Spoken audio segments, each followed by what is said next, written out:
Hey, this is Fred Ottman, Tugboat Typhoon, the Shockmaster, the B-A-double-D, Big Steel Man. And the card is subject to change. Watch it. Welcome back to the show! Welcome back to the show!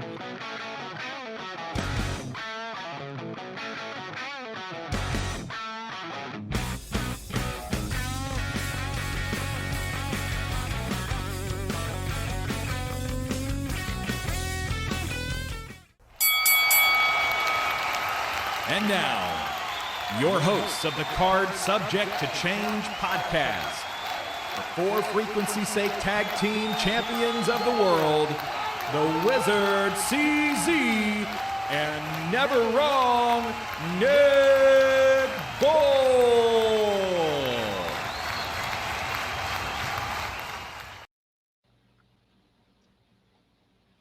Hello, everyone, and welcome back to another exciting edition of the Card Subject to Change podcast, the podcast by the fan for the fan. Of course, I'm your host, Never Wrong, Nick Bull. Thank you so much for venturing into our little wrestling corner of the world. We're so glad you're here and glad to have you with us. Of course, we are powered by Lopez Pizza, built by Durham Remodeling, and colored by Ryan Allison Tattoo. I don't do this alone. I have a tag team partner. You can see him on the screen, so now it's time to introduce him. We are one half of the For Frequency's Sake Tag Team Champions of the Championship Network. He celebrated a birthday yesterday as we record this. And I don't know, what is your astrological sign? I'm a Virgo. He's a Virgo. And he is the one, he is the Wizard CZ. Wiz, how you doing, bud? I just want to say I enjoy long walks at the beach, romantic candlelit dinner. No, I'm done. No. Not neither here nor there. I'm doing great, man. I'm doing great. How are you? Good, man. Nick, we've got someone we've been looking forward to speaking with for a while coming in, and I'm going to let you do the introduction since you were the one who brought the book and this wonderful lady to our attention here. No, I ran into Joyce, I think, for the first time a couple years ago at the Tragos and Thez Hall of Fame Wrestling Weekend in Waterloo. I think it might have been the year before, maybe the year she had the book available for sale. And it stuck in the back of my head for some reason. And one day it just clicked again. I'm like, yeah, we got to get her on. She has written a book, not only about wrestling, but more so about wrestling, her fandom. I mean, it's a lot based around the AWA, of course, what she was able to watch when she was growing up and throughout her career. But she's documented her wrestling fandom with and shows you her love of photography and wrestling. The book is called My Ringside Seat to the AWA. It is written by Joyce Paustian, and we are so glad to have the author of said book on our show. Welcome to the show. How are you doing, Joyce? Guys, great to see you. Yeah, that's where those two books were. Nice.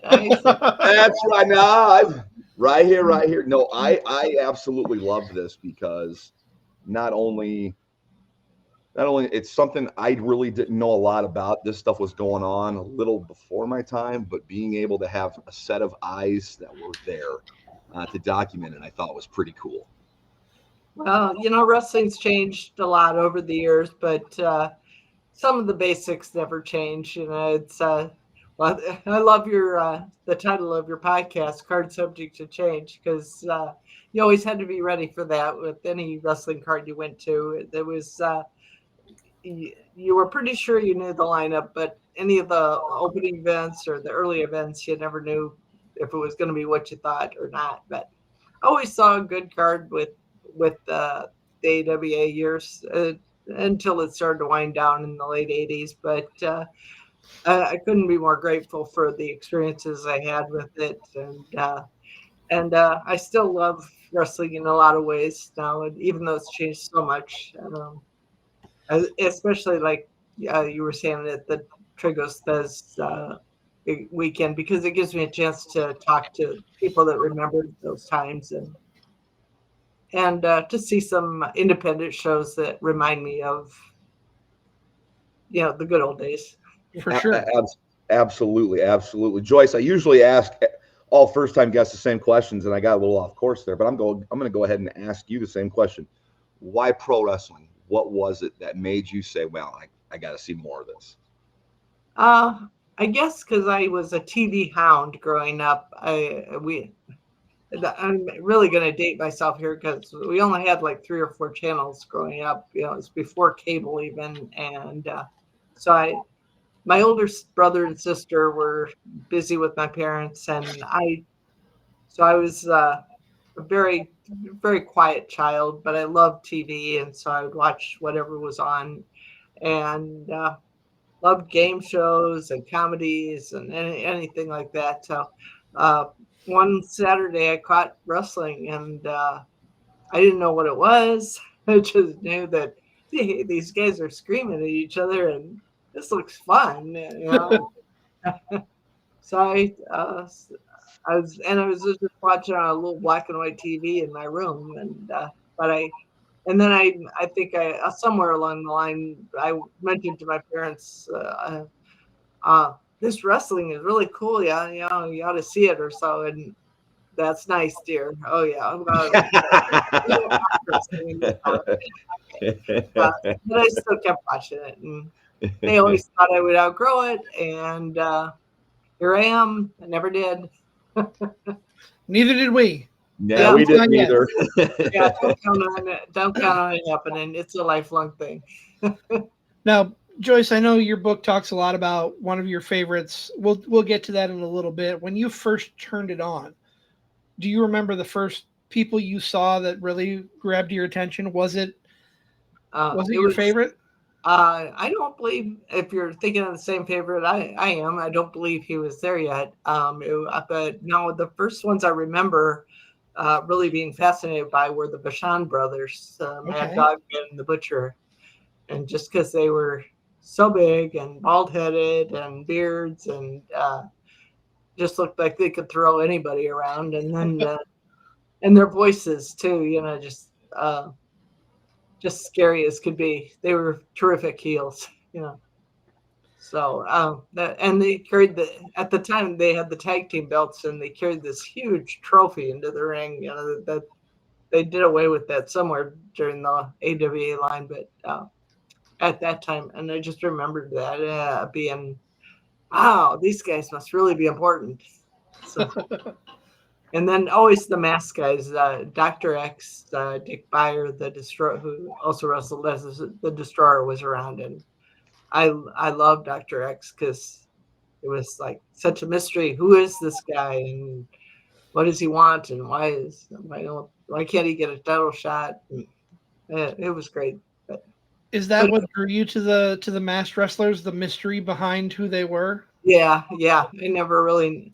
I was hoping to figure it out all the time, but without too many friends that watched wrestling, and I was ashamed to admit it at the time that I watched it to my school friends. But I relied on the wrestling magazines, and of course they were all kayfabe and didn't tell you much. So it was many years before I found out who they were. I didn't even know Dr. X and Destroyer were the same person. So. I really, the first story that hit me in this book, I believe you were talking about like a big show you went to at John O'Donnell Stadium, right? And just being there, and the fact that Andre the Giant was there, you know, like just one of maybe the most polarizing figure in professional wrestling history. Everybody knew who he was. And here he was in Davenport back in the 70s wrestling, you know, at the stadium. I thought that it was such a cool story. That's what was so cool about the AWA is it was such a smaller circuit in those days than what the WWE does nowadays, going coast to coast. And you could see the same guys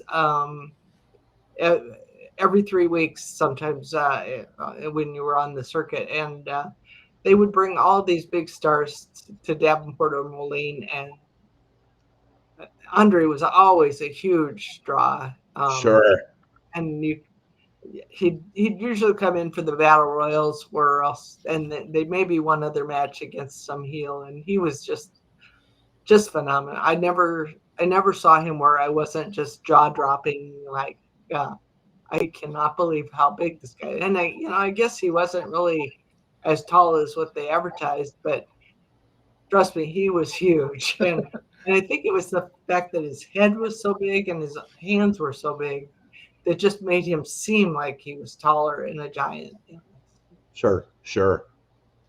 So Yeah. Joyce, I wanna ask you, your book has tons of great pictures. So if our for frequency's sake tribal chief is watching it, this would be a good read for him because of all the pictures. Just throwing that out there. But was wrestling a big part of your love of photography as well? Yeah, I would say that was the reason for my love of photography. I had to find a way to get pictures of these guys for my scrapbook or just to have there. And so I started out taking some pictures at Ringside. Once I got going with some friends, I was when my first time going was for my birthday when I was 13, and my mom took me, and I didn't have a camera at all then, and I wished I would have had one to remember that night, more. All I ended up with was a lineup sheet.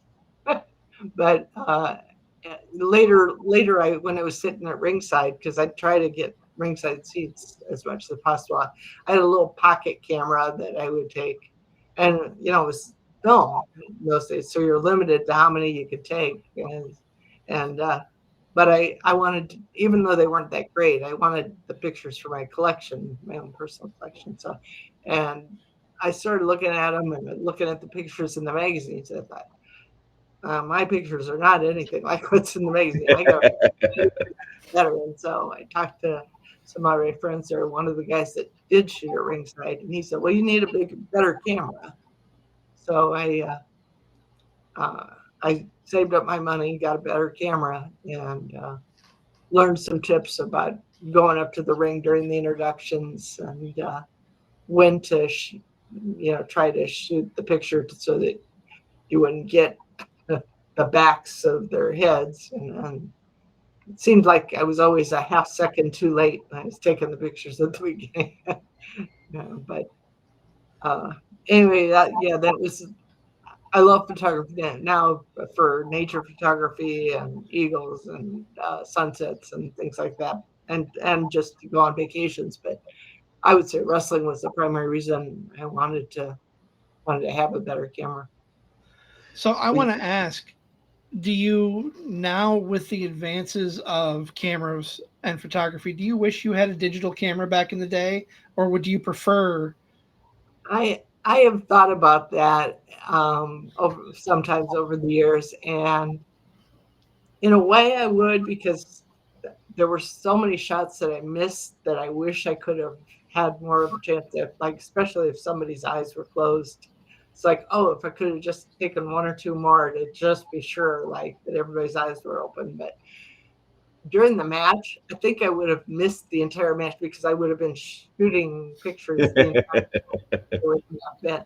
So I think having to be more selective about when I would shoot the pictures, I think was in a way better. But when it got to be some of the bigger matches, I remember buying like 4 or 5 rolls of 36 pictures, and eventually I would go through and throw out the ones that weren't any good, which happened a lot. You only send in the real good ones. So, and I only put the best ones in my book. But I think I would have had 10,000 pictures and maybe wouldn't have been able to find any of them if I wanted to. So it's just a different era. And we're very spoiled nowadays with our cell phones and the ability to take 9,000 pictures and pick and choose which one is the best of them. Yeah. I take pictures still for the museum at the Hall of Fame introductions, and I swear I take, when with the guys holding the awards, especially when there's 3 or 4 guys in the picture, I take probably 10 pictures, just of each award to make sure that I have the award showing and get everybody's eyes are open. So yeah, and then I don't go back and delete them because I think there's never time to do that, you know. Right.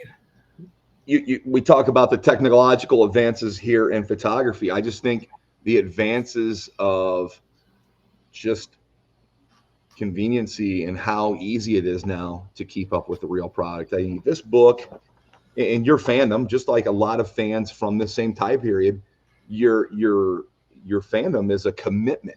So it's kind of like a love letter to the good old days of wrestling and the commitment and like what you guys had to go to or go through to go to an out of town show or go to a show that was in town. It wasn't just like it is now where it's snap, crackle, pop. Like it was a process. Yeah, the promoters liked the fans. They liked the money the fans brought in, but they weren't particularly fan friendly. It was kind of like, yeah, come in, sit in your seat, and maybe buy some popcorn and then go home. If you wanted to get some autographs, you had to hurry up to the ringside maybe, and maybe you'd get one. But then they would shoo you away. After the matches, everybody was shooed away. That there weren't any meet and greets, or anything like there are today. Would love that there would have been. The other thing I was going to say about cameras is my eyes were good enough in those days that I could, without my glasses, I could do manual focus, and the automatic focus on some of the phones now or on some of the cameras, it focuses on the wrong thing, especially if you're trying to do action in the ring. I mean, I know there's different settings you can do to have it focus on the right thing, but I find myself that now I can't really do action shots when they have the independent shows. I pretty much just have to wait for them. And the thing is, like, everybody gets up on the top rope ringside when at the beginning of the match and at the end of the match. It's like it used to be only the champions did that. Now everybody does it. But anyway, it's easier to get post shots nowadays. So yeah, there's good and bad. We are joined by Joyce Paustian on the Card Subject to Change podcast, the podcast by the fan for the fan, part of the For Frequency's Sake podcast network. We are powered by Lopez Pizza, built by Durham Remodeling, and colored by Ryan Allison Tattoo. Joyce, I want to hear your stories from the road about, there's so many names that are legends in the business to guys like me and Nick. Like, I loved reading your stories about Bobby Heenan. One of my favorites of all time.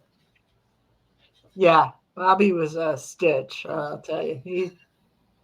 You just, even if there were people that hated him, but even he would just be so quick with a quip or something that you just couldn't help laughing when he was around. How he came up with all these comments, I don't know, but and I have to say, not all of them were very complimentary to people. I tried to leave that out of the book because not that people would be surprised that Bobby said that, but I just didn't want. He would say, he wasn't afraid to say what he thought about a certain person or what his thoughts were about a fan or something. So but you just couldn't help but laugh and love him for it because he just was, and he really cracked up the rest of the wrestlers too. I've talked to Baron von Raschke, Jim Raschke, several times, and he's told me how much he and Bobby were good friends on the road, and just laughing all the time. And Bobby told me some of the stories about Nick that, how some of the, Nick always used the big words and liked to have the educated interviews. And Bobby used to tell me about how all the wrestlers got tired of listening to him. And like, okay, Nick, enough, we don't want to hear it. Because Nick could ask endless questions about, I know when I'd have him in the car, he'd just go, now where do you work and what do you do and why do they do it that way and and what's that building over there and oh really, what do they make in there? And half the time I didn't know what he's talking about. I was like, I don't know, I live here, Yappadute. I don't know what that building is. Well, it's like and Bobby would get on him and say, Nick, just let it go.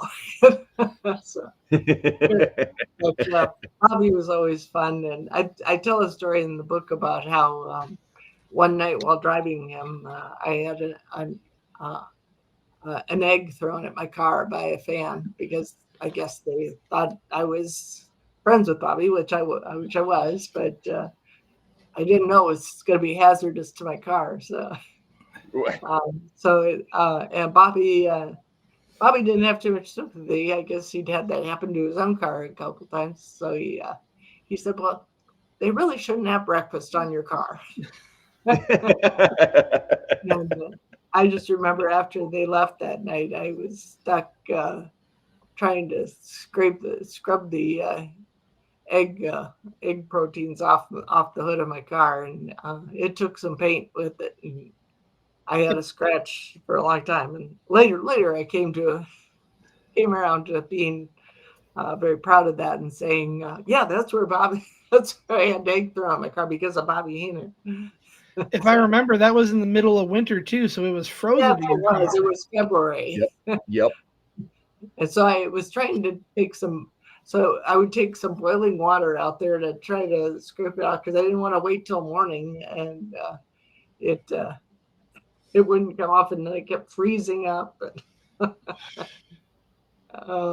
things I went through, but it was just an amazing time to be able to have that much access to the guys. I would have to pinch myself sometimes, that these were the guys that I saw on TV less than 5 years earlier, and just thought of like as heroes and just the ultimate. If I could just meet them, wow, that would be so cool. And here I was driving them around or laughing with them at the airports or whatever. And and now, now the crowds are so big and the security is so tight that you can barely get anywhere near them. And so you just didn't know how lucky you were back then. One of the reasons I love essentially it was the golden age of wrestling if you were a fan with the access. Yeah, it really was. It really was. And it went by quickly, and I mean, it was inevitable that it was going to get bigger when cable came along. It just there was just too much money to be made. But I sure did miss the old days of the high school gyms and seeing the same wrestlers every few weeks. You wrote the book. What was the moment? What were the things that transpired to finally say, okay, I need to take my experiences and put them down on paper? I've got the illustrations for my book. I got plenty of those. I've taken the pics, but what made you finally decide, okay, I got to get this story down on paper? Well, a lot of the pictures I'd send in to the magazines, and it wasn't a for pay thing. It was just to get them out there and to have my name on some pictures in the magazines. I was never going to be one of the true magazine photographers like that got sent to Japan or went to New York or anything. I was just, the most I could do would be to take some pictures, in my hometown or whatever town I was in, and send them into the magazines.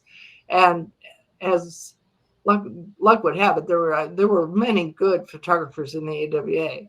So a lot of them from Omaha or Milwaukee or Chicago or Minneapolis, they would send their pictures in too. So in order for me to get my pictures in there, it would be, I had to have something a little bit different, or something unusual that they hadn't already sent in. So I did not end up getting that many in. But like you said, then when the AWA years were kind of over, went through like, not a depression, but just real sadness that it was over. Sure. And looking for ways to stay connected and get involved in other ways to photograph wrestling, because there was no way to photograph WWE. It was going to be Steve Taylor or whoever it was at the time, and that was it. And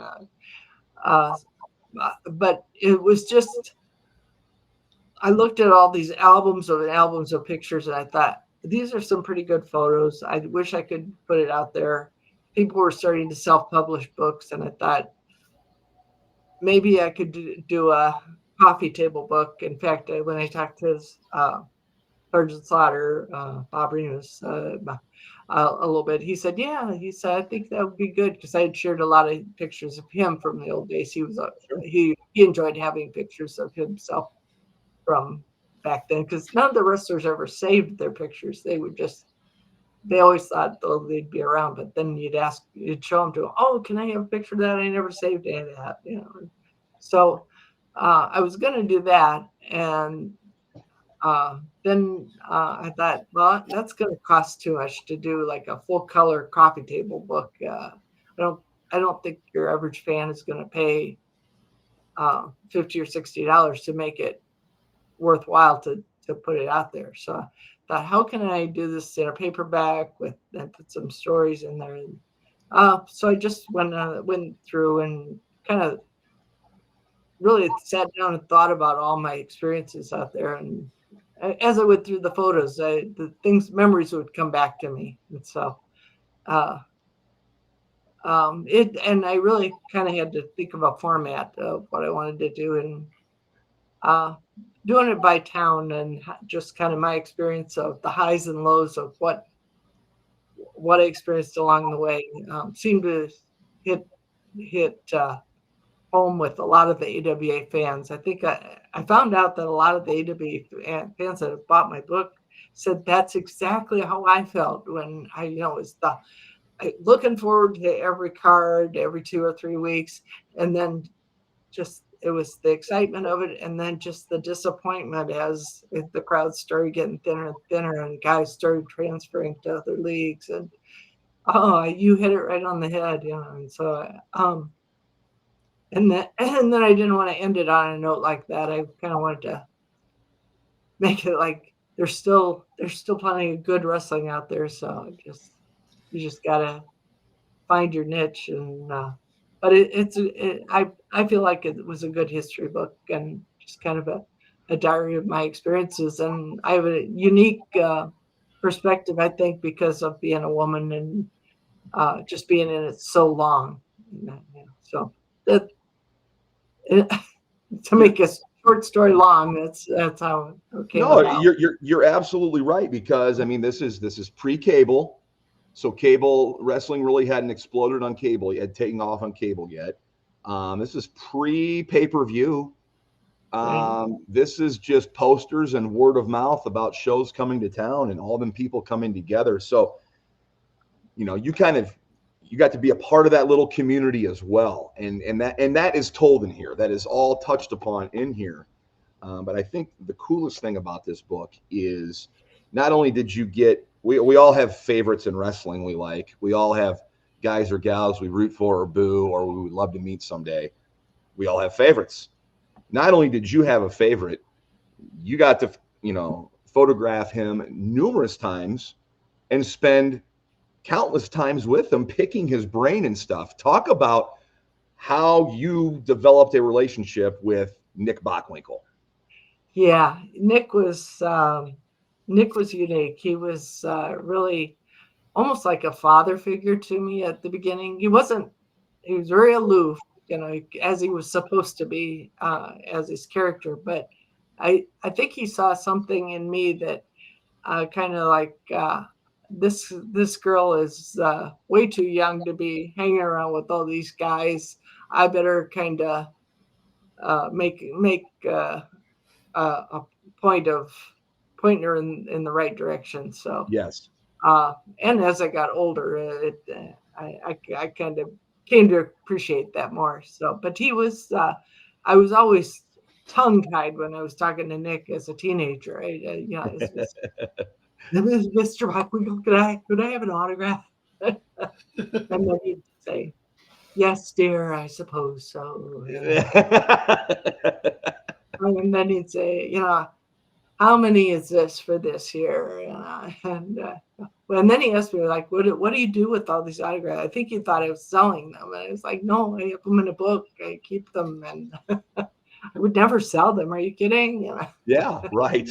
But I think he had some other fans sell them, and he didn't particularly like that back then. But it was always a wonderful experience talking to Nick, and the funnier part was though then hearing Bobby make the comments about what Nick was saying, because Nick was very impressed with himself in some ways, and it took Bobby to kind of knock him down a peg, and then Nick finally had to kind of laugh at himself, even. So I couldn't help but laugh at Bobby. I loved the time that he was there, but I was very disappointed when Bobby left to go to New York, because he was one of the early people to leave. But I'm also very lucky that Nick was around the AWA almost to the last day. He was there from like 71 all the way through the end years, like in 88 or 89. So I did have a lot of chance to see him, and then getting involved with the Cauliflower Alley Club too. My friend at Trigos Museum had more chances to see Nick, and even and I just was able to talk to. By that time we had become friends, if you will, and I would. There were times when he'd say, if you're in Minneapolis, give me a call. We'll go to lunch. And the funniest thing was, I think, I don't know if you're aware that after he was after he ended wrestling, he did some promoting and announcing, but he also sold insurance and annuities. And so almost to the point where people would start avoiding him because they knew that if they were around him for very long, he would start to try to sell insurance to them. So the first lunch I went to with him, he brought along all his insurance stuff, and he even told me, he says, my wife even said to me, like, are you going to try to sell her insurance? And I was like, I already got insurance, through my work and all this, and but it wasn't at a point in my financial. I said I was thinking about retirement, or that I wanted an annuity. So he said, "Well, I'll just practice on you." Right. I was like, oh, God. So it was kind of like, I never thought I'd get to the point where I was like, let's wrap this up, Nick. But no, he was a good guy, and he understood that I wasn't going to do that. But yeah, it was so good to always see him in Las Vegas at the CAC events again once he moved out to Las Vegas. And it was a sad day in my heart when he passed away.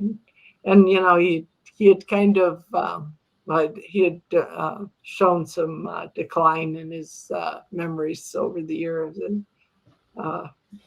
it was sad to. I think he always recognized me and talked, but he didn't have as many stories to tell as he used to. And so it kind of brought home how much these guys have given to the business of, not only did they put their bodies on the line, but also their minds and their heads, and but so many of them have passed away so early, and the WWE guys too, even earlier. Right. They lived a really rough life, and we were just lucky to have them around so long. So if you got a favorite out there, then you get a chance to see them, by all means do it. But just appreciate it, and don't ever wait to do it again. Because there's been so many times I thought, oh, I'll go see this guy at a meet and greet, and the next time they were gone. Right. I heard that he died and never got another chance. So don't mean to bring this down, but No. You raise a really good point, because it really is something that these guys are only around for a while, and you will always remember the times you spent with them. Absolutely. We're talking here with Joyce Paustian on the Card Subject Change podcast, the podcast by the fan for the fan. Her book, My Ringside Seat to the AWA, is available wherever you can get books. You had the foreword written by Sergeant Slaughter. I was going to mention, along with Nick Bockwinkel, it seems that you had a very good relationship with Sergeant Slaughter as well. And that's cool that he wrote the foreword for your book. Yeah, that was. I was nervous about asking him because I knew he had talked about writing his own book someday, and so I told him I was thinking about doing this, and he said, "Yeah, that picture book would be good." And I said, "Well, I think it's going to be more than a picture book. I think it's going to be some stories." He said, "Would you be upset if I told some, positive stories?" But I said about stories about when you were in the AWA and Sure. meeting and all this thing. And we laughed many times because I don't know how familiar we are with when he came in. He was the second super destroyer, because the first super destroyer, Don Jardine, didn't get along with Vern Gagne and had to leave the territory as a result. And I was good friends with Don Jardine because and Alfred Hayes. He was another guy that really protected me from some of the guys that made. I had my share of guys that made advances at me that Sure. wasn't particularly interested in, and so and Jardine was one of the ones that one guy that was particularly persistent. He just told him, "Hey, cut it out," and they listened to Jardine. So he was kind of a personal hero of mine. But anyway, we were good friends. And then all of a sudden he was gone because he didn't tell me, it was very close hold that they were going to leave the area. And so he didn't have any chance to tell me he was leaving. And then I heard this new super destroyer was coming in, and it's like, well, I'm going to hate this guy. I don't know.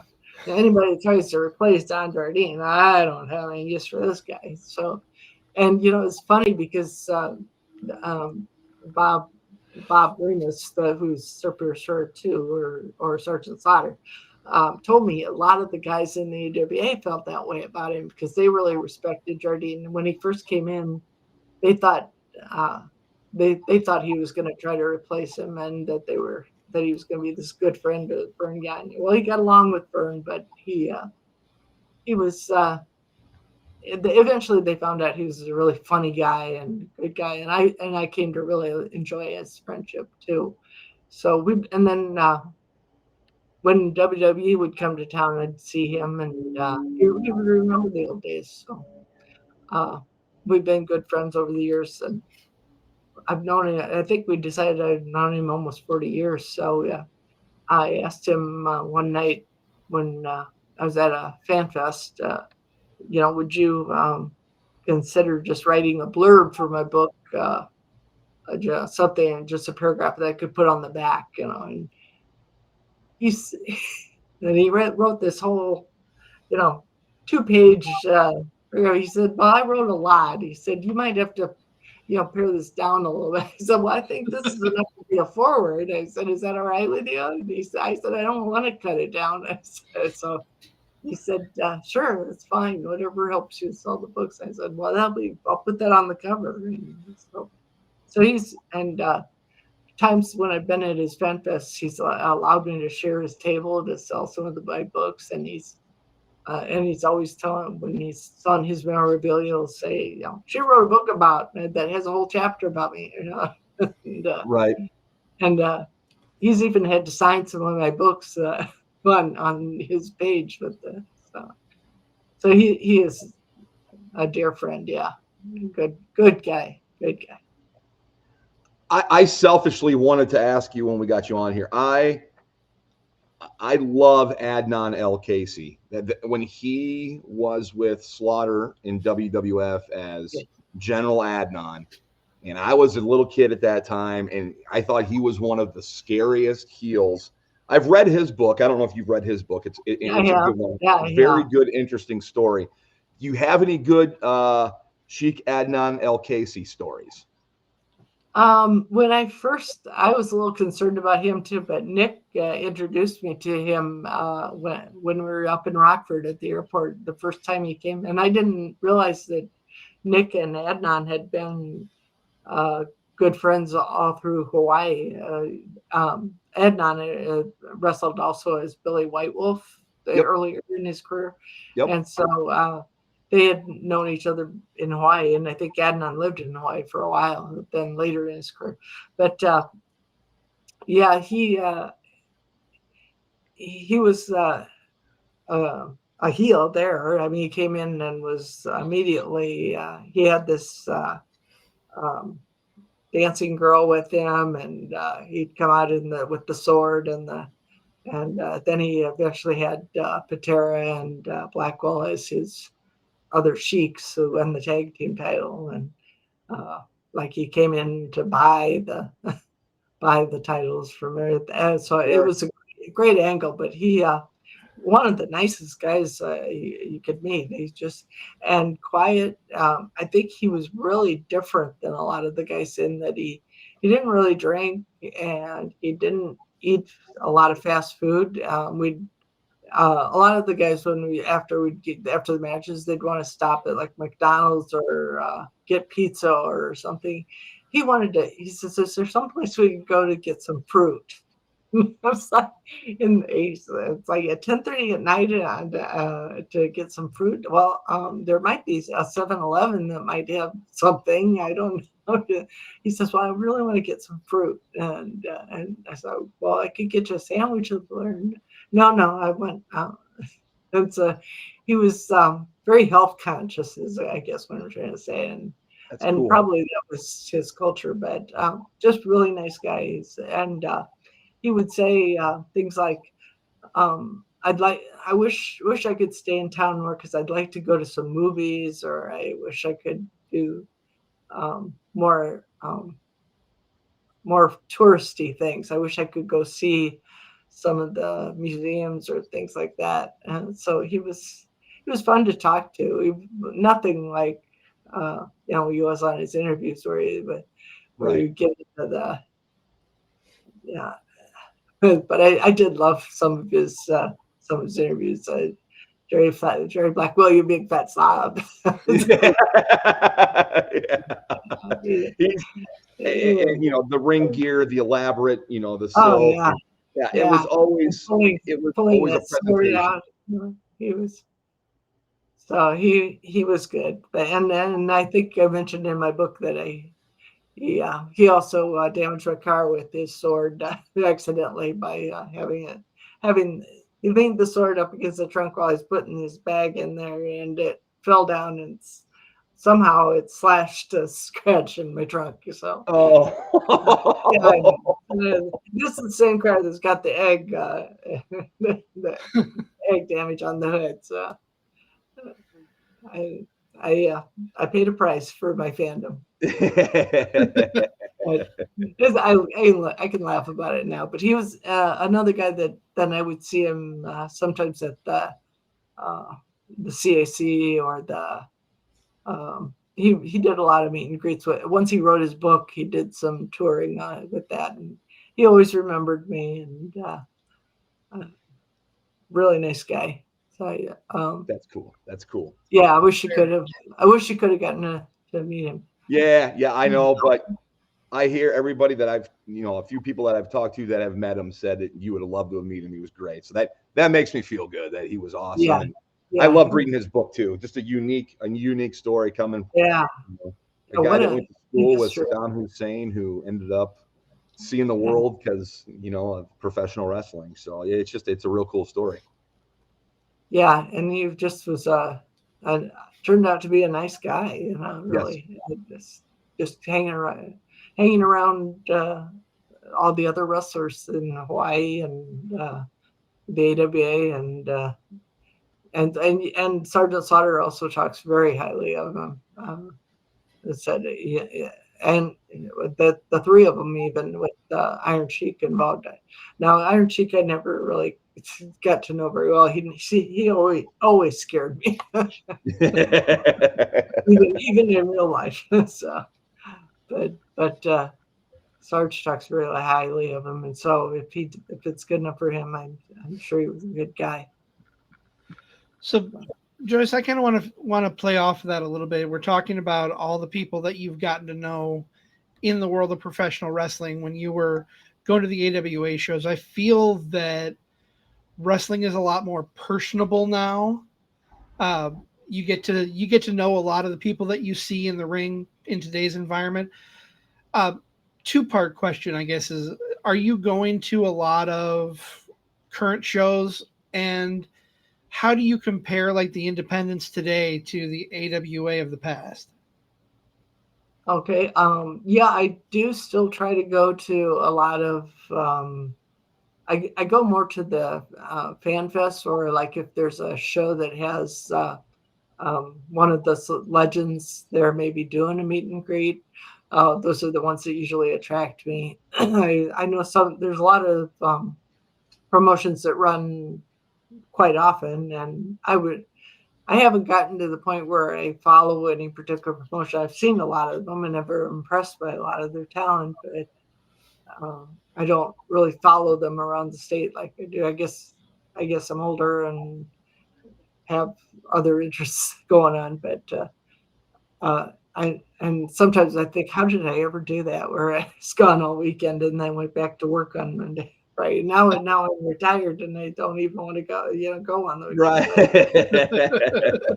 Yeah. But I do still enjoy meeting some of the newer guys like Hacksaw Duggan and Jerry Lawler and One Man Gang and Slick. A lot of the '80s guys from the WWE that do the Legends shows. Yeah, the autographs are a lot more expensive nowadays, but I bet. It's still a fun time to meet. Most of the guys are pretty nice, I'd say. I do get hacked off if they just sign something and hand it to you without even looking at you. That I think if you're going to pay $40, $50, $60 for an autograph, they owe you the courtesy of looking at you and saying, how are you? Well, it's nice to meet you. Anyway, but that's their personality. And so to get your second question is, I would say I enjoy the independent shows much more than I do the big production WWE now it's AEW. It used to be WCW, but with to me, the pyrotechnics are nice and all that, but it's overdone. I don't like the huge crowds where you're maybe up in the nosebleed section trying to see what's going on, and the interviews are really slow, and I like the fast pace of the independents. I think they do. Some of the talents are phenomenal. I've met. I know. Last week you had James Jeffries on your show, and I've met him several times. And, wonderful kid, wonderful guy. I call him a kid because he's so bigger than I. But he's Right. a great guy, and he just has always wanted to be a wrestler, and he's achieved his dream, and it's just wonderful to see because he's so humble and so good at what he does, and he's really got a following, which is really neat to see. So a lot of the SICW guys, a lot of the Impact Wrestling guys, a lot of in our Davenport right here, we got the SCW, and so all great. Where Seth Rollins got his start, Right. So it's great, and they all. I don't know how many of them will ever achieve their dream of going to the big leagues and that, but I hope they're enjoying it, and I hope they don't take too many chances to get hurt. That's what worries me every time when I see a an independent guy taking too many chances and trying to emulate something maybe they shouldn't do. So, but overall, I like that much better than WWE. So. I can't agree more. I would rather sit within the first few rows of an independent show than anywhere in an arena for one of the big dogs. I can watch the big shows when I'm at home or when I'm over at Nick's. We can watch the big shows all we want. And we review the big shows on our show here, but to me, it's a different feel and a completely different atmosphere when you're at these independent shows. It's a lot more intimate. You get to know people a lot better, not just on a wrestling level, but on a personal level as well. Yeah, I agree. It's much, and the atmosphere is just more of a family atmosphere than the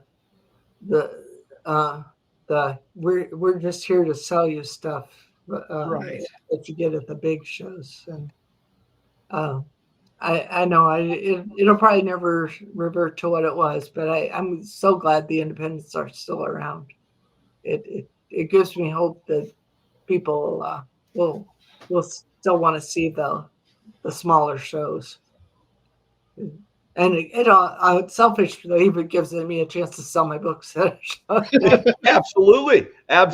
Come on now, you're thinking like a wrestler now. Yes. And that's a perfect transition where if you're not at a show and people want to buy your book, where can we find you to make a purchase? Yeah, I actually handle them all myself. I looked into having a at the local stores like Barnes and Noble and also on Amazon, and they all want to take 40-50% of your profits. So I just kind of decided, for what I'm going to sell, I think I can handle it ourselves. So I have a website. It's if you can see my name, it's Joyce without the space, joycepaustian.com. And you just go there and it's real easy. All you got to do is click the order now, and it's all through PayPal, and it will come to you in less than a week. Chances are, assuming you're in the U.S. So it's I've sold over 250 books through the mail, in addition to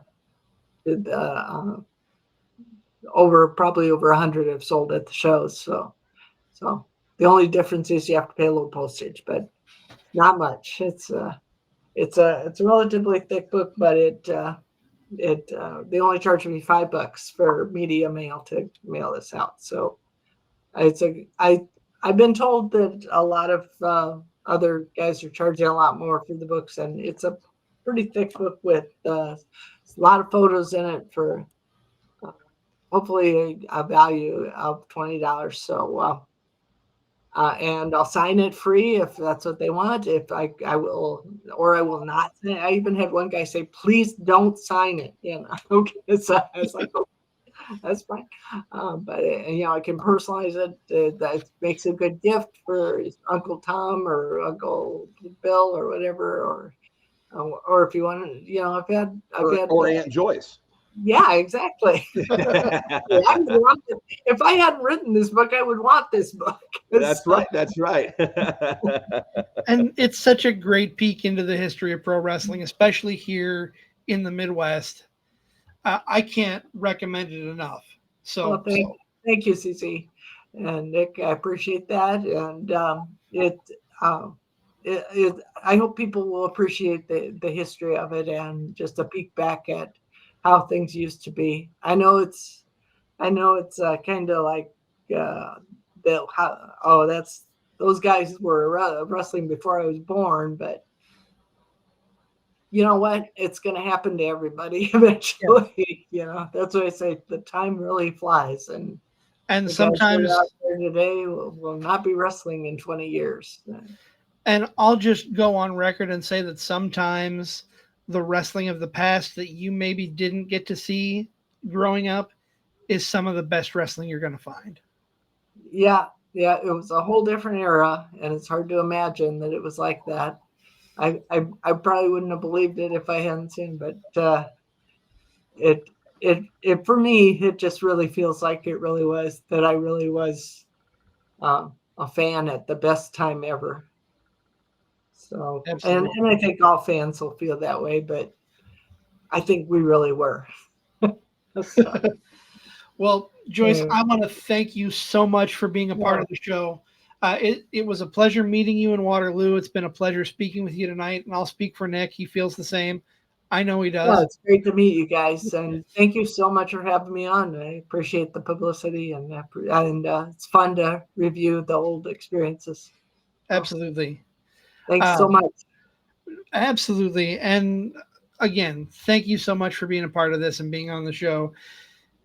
If you want a fantastic read and see some fantastic pictures, go to Joyce's website, get a copy of the book. We recommend it. We endorse it. But yeah, that's gonna close things out for the interview portion. I'm gonna preview next week a little bit before we wrap things up completely. We will be at a different time next week, but only because there's a couple of big events going on. We got All Out in the afternoon. We got WrestlePalooza in the evening, and we're going to be watching those at the Highview, I would assume, and broadcasting from the Highview immediately following. So it'll be a Saturday night late episode. If you like to stay up late, catch us next Saturday. Full day with AEW's All Out in Toronto. And, of course, WWE with WrestlePalooza in Indianapolis. This will be the first ESPN-based premium live event. So I'm selfishly kind of looking forward to that part to see how ESPN handles everything. I'm sure they're going to do a great job. But, I never thought 20 years ago that ESPN would be wanting to have a showcase like this and then promoting it and showcasing it. So it's kind of cool how time changes like that, but definitely looking forward to next weekend and the big wrestling going on. Will this be bigger than the Netflix premiere, Nick? I think it could be. Like they treated the Netflix premiere like it was kind of a WrestleMania with how they handled it and the card and stuff. I think they're probably going to do the same thing here. They definitely want to leave an impression. 100%. I agree. But that is going to put a bow on this episode of Card Subject to Change. As always, we are the podcast by the fan, for the fan, powered by Lopez Pizza, built by Durham Remodeling, and colored by Ryan Allison Tattoo, and a very proud part of the For Frequency's Sake podcast network. We will see you next time right here on Card Subject to Change.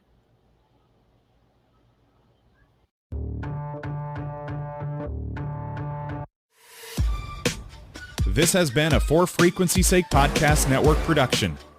For more great content, subscribe to For Frequency's Sake on YouTube, Facebook, and Twitter.